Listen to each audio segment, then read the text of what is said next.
элди тынчсыздандырган ошол болуп атат. Эми баарыбыз ошол сиздердей эле биз тагын өкмөттөн сурайт экенбиз да. Бүгүнкү күндө эми буну ачык эле айтышыбыз керек. Эртеңки күндө дагы баа көтөрүлүшү мүмкүн. Көтөрүлгөндө дагы мисалы бир 10%га чейин көтөрүлүшү мүмкүн. Башталды. Анан эми Кудайым буйрса ушуну эми биздин өкмөт иштеп атат болуш керек. Ушуну стабилдеп баягы стабилдүүлүк алып келиш үчүнчү. Сөзүбүз күйүүчү майды чыгарбайбыз. Чыгарсак мындай араң эле 10%га жетет да. Ошон үчүн биз Россиядан көпчүлүк алабыз.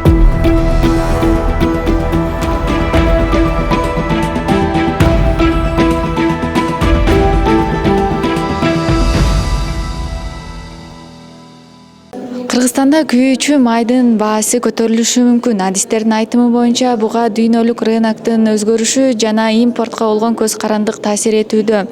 Өкмөттүн айтымы боюнча бааны бир калыпка кармоого азыр иштер жүрүп жатат. Ал эми бул боюнча депутаттардын ою кандай, биз менен чогуу билип алабыз. Эми бул маселе боюнча мына биз деле массалык маалымат каражаттарынан угуп атабыз. Дүйнө жүзүндө ушундай баягы көрүп атасыздар. Эмне себептен кымбаттап аткан себептери баары белгилүү. Анан эми өкмөт дагы өздөрүнүн билдирүүлөрүн таратып атышпайбы? Өкмөттөгү бул албетте бул баягы көзөмөлдөнүш керек. Элдин чөнтөгүнө чын деле мына мен кече жума мен деле айылга барып келдим. Региондо деле элдин абдан ушул баягы тынчсызданганы, мына азыр жазгы талаа иштери болуп атат, эгин-тегин чөп чабык иштери болуп аткан учурда биздин КСМ абдан күйүүчү майлар кымбаттап кетти деп элдин мындай түйшөлткөн көйгөйү. Эми бул аткаруу бийлиги болгондон кийин өкмөт чечиш керек. Мына биз дагы эми өзүнүн регламентибизге ылайык өкмөттүк күндө чакырып бул маселени сурайбыз. Бул абдан чын баарыбызды тынчсыздандырып атат. Мына күндөн күнгө өсүп атканын байкап атабыз баарыбыз. Болгондо дагы КСМ ичинен дагы эми айыл жеринде жанагы солярка абдан элди тынчсыздандырган ошол болуп атат. Эми баарыбыз ушул сиздердей эле биз дагы өкмөттөн сурайт экенбиз да. Эмнеге бааны кармап калбайсыңар? Антимонополдук кызматтан сурайт экенбиз. Эмне үчүн баа тийиштүү эменин баарына сурайт экенбиз. Биз ассоциациядан сурайбы. Биз деле ошону анализдеп атабыз азырчы. Чынында бул абдан көйгөйлүү маселе болуп атат. Эми өзүңүздөр көрүп аткандай майдын баасын өзүңүздөр дүйнө жүзүндөгү солкуларды көрүп атпайсызбы? Тиякта Россия согушуп атат Украина менен.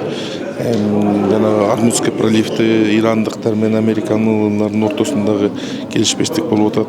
Анан бул дагы баягы эмеси тийип атат болуш керек деп мен ойлойм да.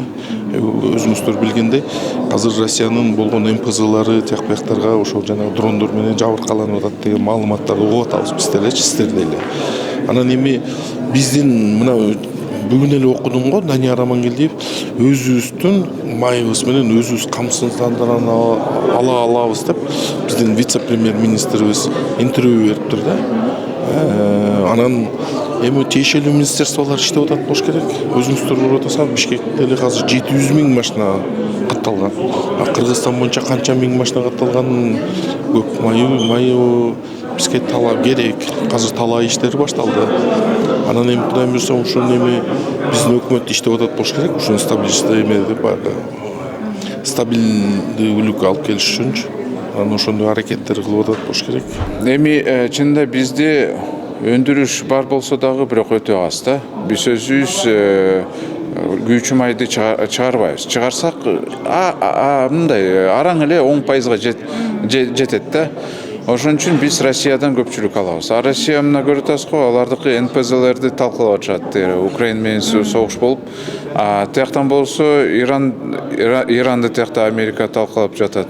Ошон үчүн бүт жерде азыр бул Америкада, Россияда бүт эле жерде ошол күйүүчү май кымбаттап жатат да. А так негизи бизде бир программа бар. Биз азыр бир компания каражатты берип атабыз республикалык бюджеттен. Алар күйүүчү майды алып келишет, кымбаттаса дагы, бирок алар бир баа менен сатышат да. Биз мына өткөндө ошо бюджеттик комитетте карап аларга каражатты бөлүп бергенбиз. Бир жеке менчик компания. Туура белгилеп айтып кеттиңиз, бүгүнкү күндө эң чоң көйгөйлөрдүн бири ушул болуп атат. Бул эми бир эле биздин Кыргызстанда эмес, Орто Азияда эле эмес, бул дүйнөлүк биржада дүйнөлүк рынокто ушундай чоң көйгөй болуп атат. Анан эми буну туура түшүнүп белгилеп кетишибиз керек. Себеби биз Кыргызстан почти 90%дан ашык биз импортко көз карандыбыз. Ошондуктан эми биздин дүйнөлүк биржага, дүйнөлүк бааларга сөзсүз түрдө бизге дагы таасирин тийгизет. Бүгүнкү күндө эми буну ачык эле айтышыбыз керек. Эртеңки күндө дагы баа көтөрүлүшү мүмкүн. Көтөрүлгөндө дагы мисалы бир 10%га чейин көтөрүлүшү мүмкүн. Менин божомолум боюнча. Себеби азыркы күндөгү сатылып аткан баалар бул эми мурдагы 2 ай, 3 ай мурдагы алып келген запас биздин күйүүчү майларды биздин жергиликтүү базарларда, заправкаларда сатылып атканы бул эски запастагы күйүүчү майлар десек болот. Мындан бул жагына дагы келген баалар бир топ жогору болушу мүмкүн. Себеби бизде ушул күнгө чейин Орто Азияда эң арзан баа Казакстан Республикасында болгон болчу. Бирок эми Казакстан Республикасынын бийлиги именно ушул күйүүчү май боюнча өзүнчө субсидия бөлөт. Аны биз туура түшүнүшүбүз керек. Ал эми ошол эле Орусия, Россия мамлекети бизге пошлинасыз ГСМ берген үчүн биздики бир топ арзан. Бирок дагы деле ал өз күчүндө турат.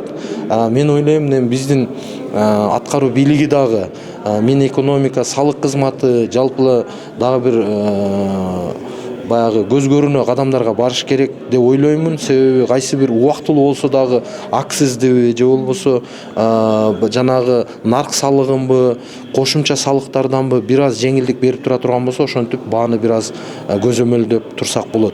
Эми бул бир эле биздин Кыргызстанда болуп аткан көйгөй эмес, жалпы Орто Азияда, дүйнөдө болуп аткан чоң көйгөй. Ошондуктан эми эл кандай болсо биз дагы ошого макул болуп көрүп турабыз.